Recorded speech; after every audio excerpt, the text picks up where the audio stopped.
Տերը օրհնի սիրելիներ, խաղաղություն բոլորիդ։ Ամեն բանից առաջ մենք փառք ենք տալիս Տիրոջը այս հնարավորությունների համար, սիրելի Աստծո ժողովուրդ։ Մինչև Սուրբ Գրքից կարդալը ես ուզում եմ հիշեցնել վերջի տարիներին, այսինքն նկատի ունեմ վերջի այս 3-4 տարին, ընդհանրապես եղել են այդ Տիրոջ գործերը, միշտ եղել են, բայց ավելի տեսանելի է այս վերջի ամիսներին, վերջի օրերի մեջ Սուրբ Հոգին ինչ գործ է անում իր ժողովրդի մեջ, որտև Սուրբ Հոգին չի եկել միայն, որ լեզուներով խոսի և զարմացնի մարդկությանը, նա եկել է շատ կարևոր ծրագրով է եկել, նա եկել է Քրիստոսին հայտնելու մարդկությանը,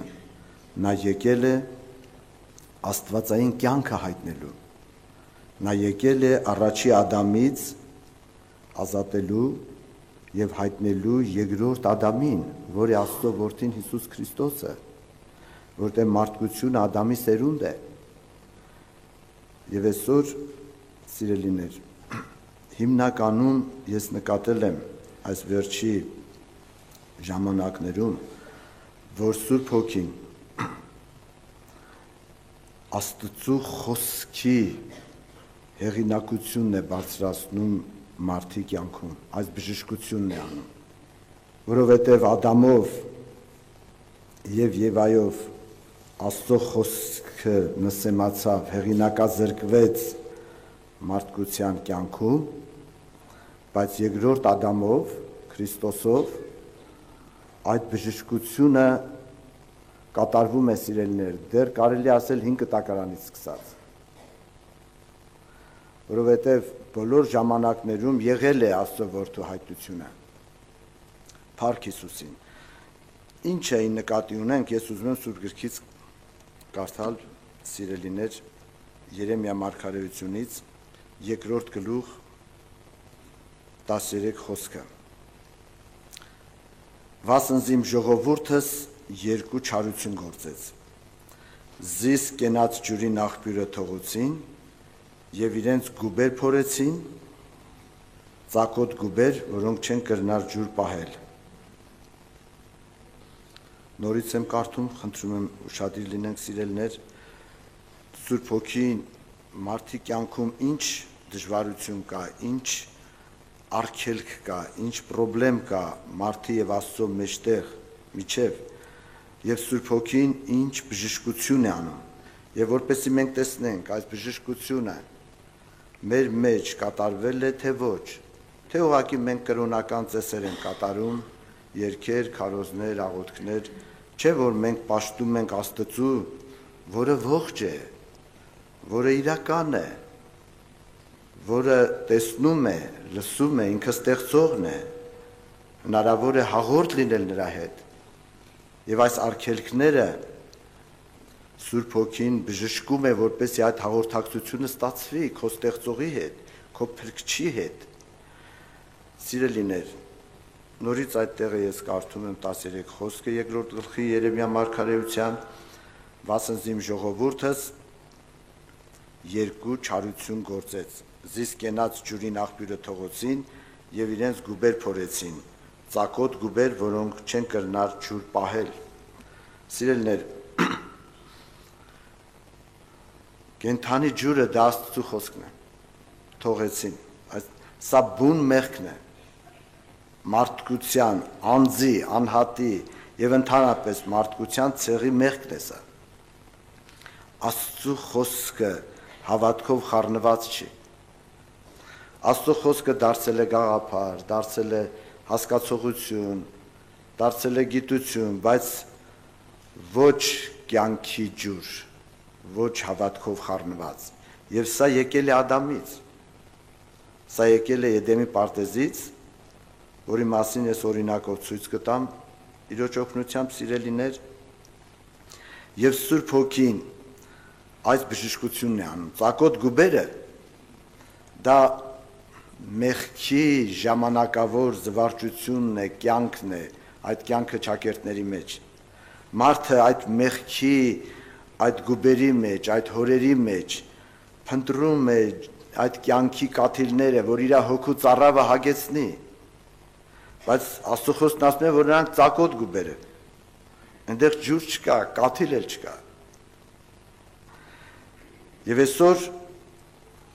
սիրելիներ, մենք մարդ ենք, տարբեր հոգսեր կան, տարբեր հիվանդներ կան, վիճակներ կան, պրոբլեմներ,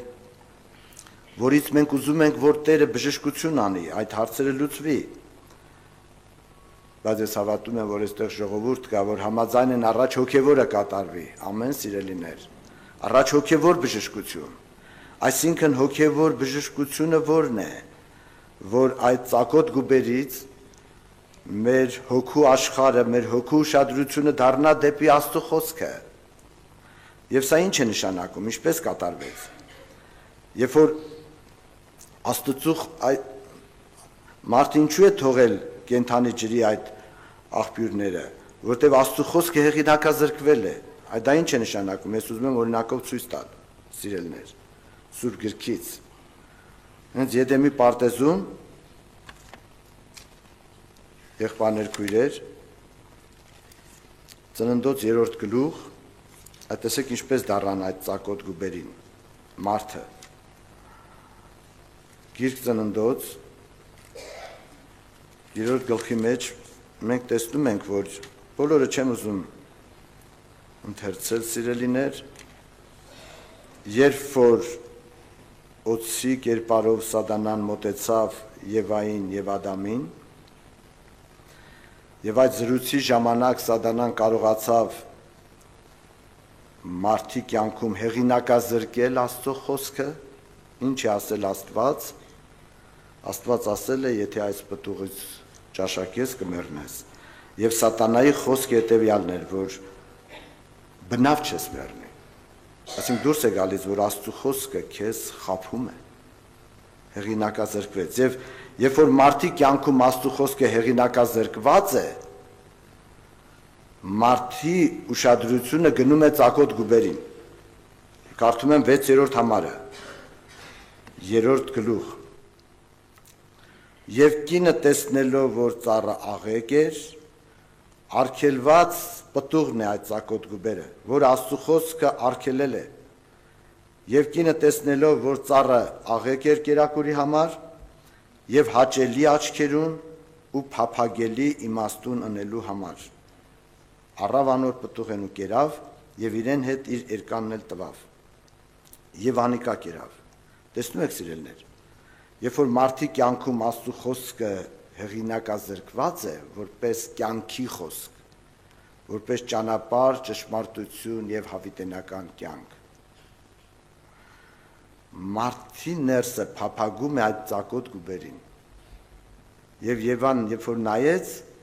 այդ արգելված պտուղը, որ Աստծո խոսքը ասում էր չի կարելի, հաճելի էր, փափագելի էր, մարդը դրա մեջ կյանքի իմաստ տեսավ։ Սա գալիս է Աստծո խոսքի հեղինակազրկված այս վիճակից, հետևանքն է սա։ Սա է մեղքը, որ մարդը թողեց կենթանի ջրի աղբյուրները եւ ծակոտ գուբերի մեջ կյանք է փնտրում։ Տեսնում եք սիրելիներ, եթե այսօր քո ներսը կարող է դու ֆիզիկապես մեղքի մեջ ես, բայց եթե քո ներսը, քո հոգու աշխարհին հաճելի է մեղքի կյանքը, ուրեմն այս բժշկությունը դեռ չի կատարվել։ Կապ չունի դու քանի տարվա հավատացյալ ես, ինչ գրքեր ես կարդացել, ինչ գիտություններ ունես, եթե քո ներսը չի փափագում Աստծո խոսքի աղբյուրից քո հոգու ծառավը հագեցնելու, այդ հավատքը չկա քեզ առաջնորդող, որտեղ տանող ուժը, մղող ուժը հավատքն է, Աստծո խոսքի վրա հավատքն է, եղած հավատն է սիրելիներ, ուրեմն նշանակում է դեռ Ադամի ժառանգությունից հոգևոր այս հրաշքը չի կատարվել։ Կարող է շատ հրաշքներ են կատարվել ֆիզիկական, պրոբլեմներ են լուծվել, հիվանդներ են բժշկվել, անգամ քո աղոթքով,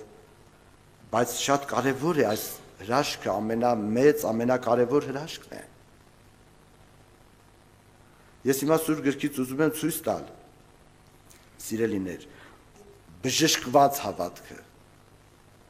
Սա տեսնում եք, Աստծո խոսքը հեղինակազրկված հավատքներ։ Բայց հիմա ուզում եմ ցույց տալ, որ Սատանան նորից այդ գայթակղությունները բերում է, որտեղ այս պատերազմը ամեն օրվա պատերազմ է։ Բայց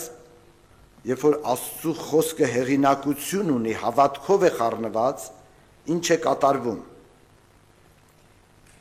Մեզ շատ հայտնի տեղ է, եղբայրները շատ անգամ այս ուղղությամբ խոսել են։ Ես պատմությունը լրիվ չեմ ուզում պատմել, սիրելիներ, խոսել Հովսեփի հետ կատարված դեպքերից է։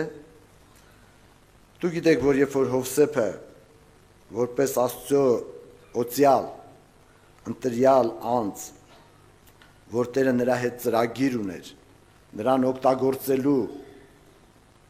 իր փառքի համար եւ ամբողջ աշխարհը փրկելու համար Աստված ծրագիր ուներ։ Մենք երբ որ նա Եգիպտոս գերության մեջ էր, Պետափրեսի տանը, սիրելիներ, Սուրբ Գիրքը ցույց է տալիս, որ այդ գերության մեջ Սատանան ինքը երիտասարդ էր։ Եվ Սատանան համապատասխան երիտասարդի այդ գայթակղությունը բերել էր Հովսեփի առաջ, որտեղ այդ տանտիրոջ կինը սիրահարվել էր Հովսեփի վրա, որտեղ Սուրբ Գիրքը ասում է, որ Հովսեփը շատ գեղեցիկ էր, ում վրա որ օծություն կա, գեղեցկությունն էլ հետևանք է սիրելիներ։ Սուրբ հոգոծության գեղեցկությունը աշխարհը զարմանում է դրա վրա։ Ես չգիտեմ, նկատած կլինեք, անգամ ծերության մեջ տատիկ է կամ պապիկ է, բայց որ օծություն կա, նրա վրայից գեղեցկություն է հոսում։ Չգիտեմ, նկատել եք թե ոչ։ Իրական ճիռներով, իր տարիքով, իր 80 տարեկան, 90, բայց որ օծություն կա Սուրբ Հոգու, ներկայություն կա Աստվածային, նրա խոսքերն են համով։ Նրա հետ շփվելը օրհնություն է բերում։ Եվ ես հիշում եմ, երբ որ ես նոր ապաշխարել եմ, ես պատանի եմ 14-15 տարեկան, եւ իմ հոգեվոր ընկերը, եթե այսպես ասեմ, սիրելներ, գիտեք քանի տարեկան էր։ Ինքը 65-70-ի մոտիկ այդպես պապիկ էր։ Եվ ինձ հաճելի էր իր հետ շրջել, աղոթել։ Ինքը փայտով էր ման գալիս։ Ես պատանի էի, կարծես թե պետք է իմ հասակակիցներ, բայց ինչու էր հաճելի, նրա վրա օծություն կար։ Երբ որ մենք զրուցում էինք, անգամ զրույցից օրհնություն էր գալիս իմ վրա, նրա աղոթներից, այդպես խրատում էր, շրջում ենք իրար հետ։ Հովսեփի վրա այս շնորհքը կար։ Եվ սիրելիներ, ես ուզում եմ այդ տեղը կարդալ, երբ որ այդ կինը առաջարկություն է անում Հովսեփին, 39-րդ գլուխ Գիրք Ծննդոց 7 եւ 8 համարները։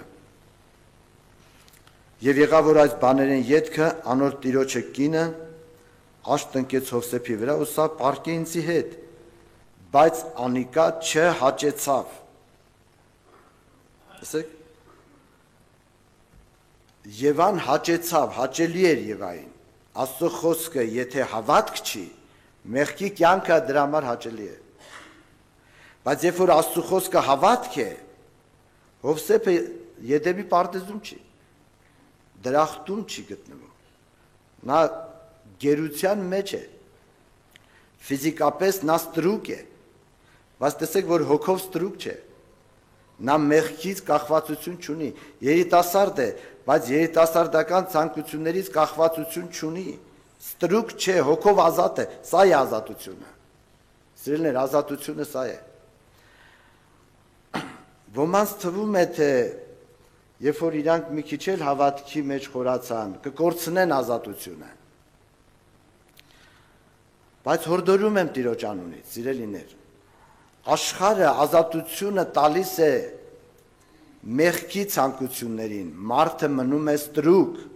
այդ ցանկություններին, կախվածություն ունի, Քրիստոսը ազատությունը տալիս է մարդին, ազատելով մեղքի գերությունից, փառավորվի Հիսուսի անունը։ Տեսնում եք Հովսեփի ազատությունը, նա երիտասարդ է, գերության մեջ է, պետապրեսի կին, առաջարկություն, Հովսեփը ուղղակի այդպես չի ասում, որ ես հավատացյալ եմ, չի կարելի կգործեմ, դժոխք կեթամ, հաճելի չէ։ Սա է հավատքը, սա է նշանակում, որ դու հավատում ես Հիսուս Քրիստոսին, սա է նշանակում, որ դու Քրիստոսին ընդունել ես, սա է նշանակում, որ դու քրիստոնյա ես։ Սիրելիներ, եւ տեսնում եք, որ Աստծո խոսքը, երբ որ հեղինակություն է, Աստծո խոսքն է հաղթում մեղքին։ Մարդը դու ոչ քո իմաստությունով, ոչ քո կարողություններով, ոչ քո զորությունով չես կարող չարին հաղթել։ Չարին հաղթում է այդ բարի սերմը, որ Տերը դրել է քո սրտի մեջ։ Եվ դա Աստծո բերանից ելած խոսքն է։ Տիրոջը հավիտենական խոսքն է, որը հավիտյան անփոփոխ է, հավիտյան հաստատ է, նա նույնն է, փառավորվի Հիսուսի անունը։ Եթե Աստծո խոսքի հետ խառնված չի քո հավատքը, եթե մանանեխի հատը չի աշխատում, եթե այդ խոսքի զորությունը չի գործում, դա գործում է այն ժամանակ, երբ որ խառնվում է հավատքով, ոչ թե իմաստությունով, այլ հավատքով։ Որտեղ մարդը ունի իմաստություն,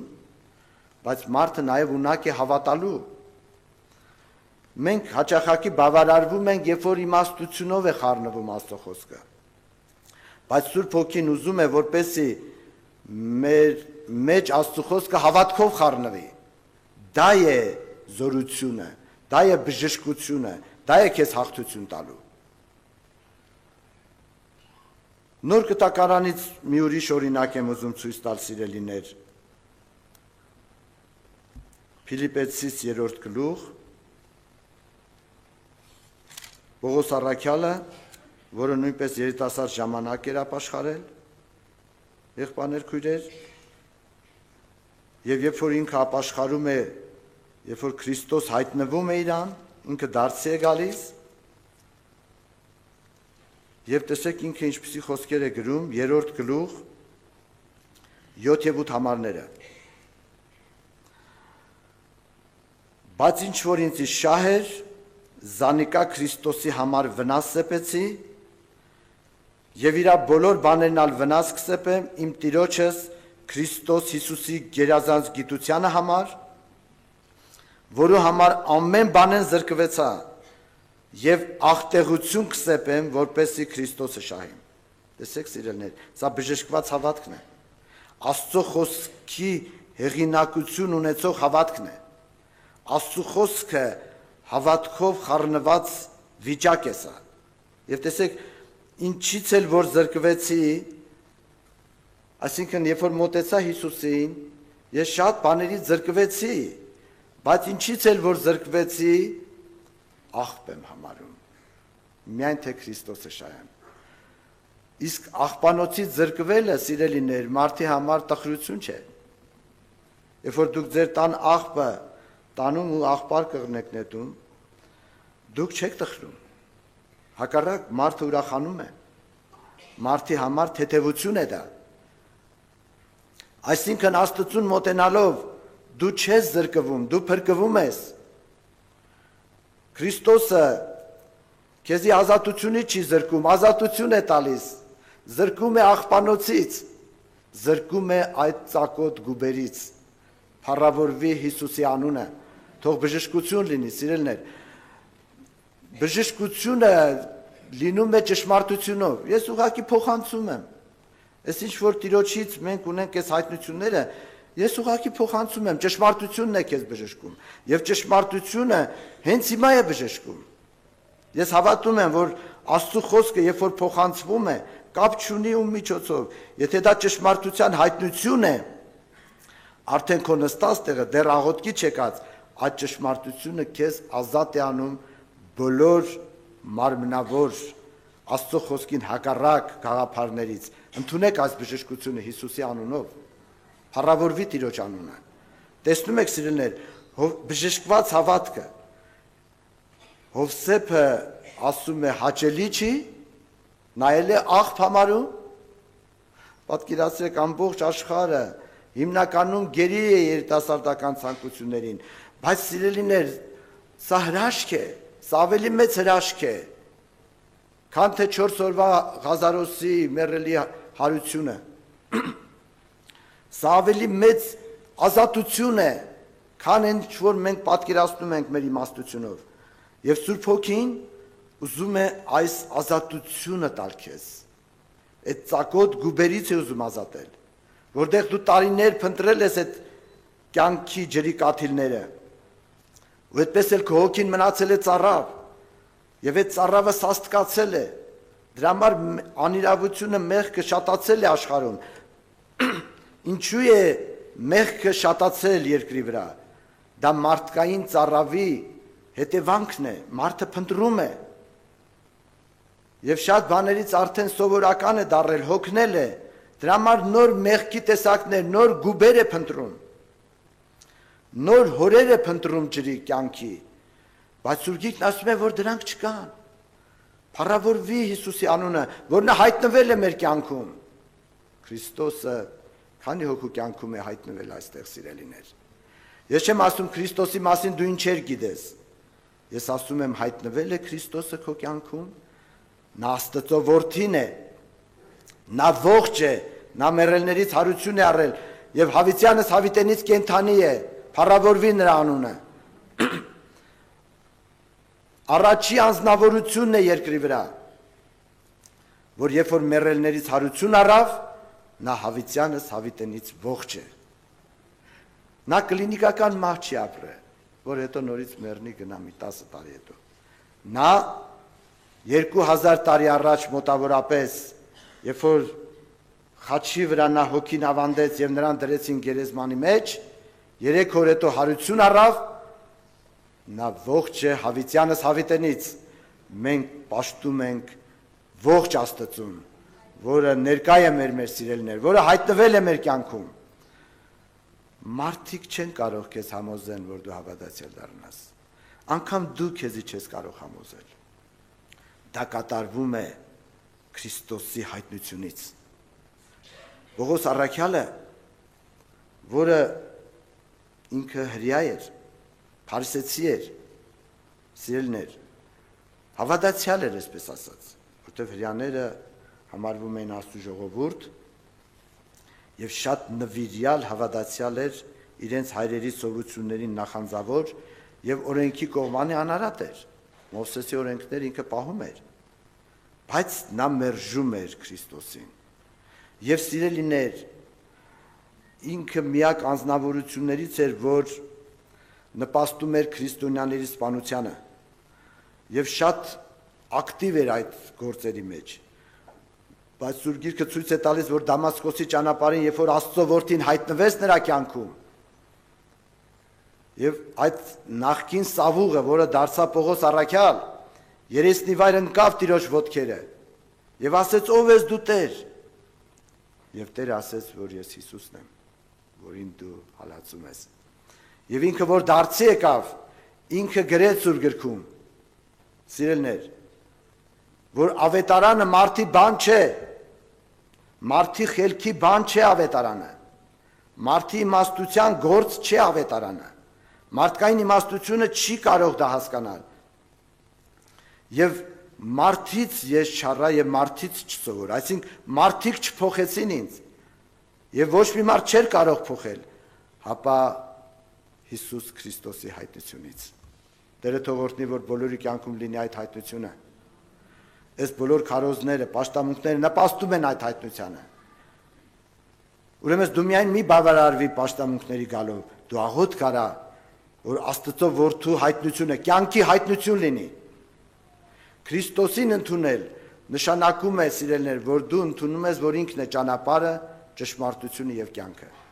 Քրիստոսին ընդունել չի նշանակում, որ դու ասում ես ես ընդունում եմ քեզ Հիսուս ջան, որպես Տեր ու Փրկիչ։ Եթե դու Քրիստոսին չես ընդունում որպես կյանք, որպես կյանքի աղբյուր, Աստծո խոսքը, հենց խոսքը ինքը Հիսուսն է, որը մարմնացել է խոսքի տեսքով եւ բնակվում է մարդկանց հոգու աշխարհում։ Եթե դու չես ընդունում որպես կյանքի աղբյուր, ուրեմն դու Քրիստոսին դեռ չես ընդունում։ Մնացածը ամբողջ քրիստոնյա աշխարհն է ընդունում։ Բայց Քրիստոսին ընդունել դա բառեր չի, որ ես ասում եմ, Տեր, ես քեզ ընդունում եմ, դու իմ Տերն ու Փրկիչն ես։ Ամբողջ քրիստոնյա աշխարհը դա է ասում։ Քրիստոսին ընդունել նշանակում է, որ դու ընդունում ես, որ ինքն է հավիտենական կյանքը, ճանապարհը միակ եւ ճշմարտությունը, դու խոնարհվում ես այդ ճշմարտության առաջ։ Եվ Տերն էլ քեզ մաքրում է, այդ ճշմարտությունը քեզի ազատագրում է։ Այդ ծակոտ գուբերից է ազատում ու փառավորվում է Հիսուսի անունը։ Փառք Տիրոջը։ Կանգնենք Տիրոջ առաջ։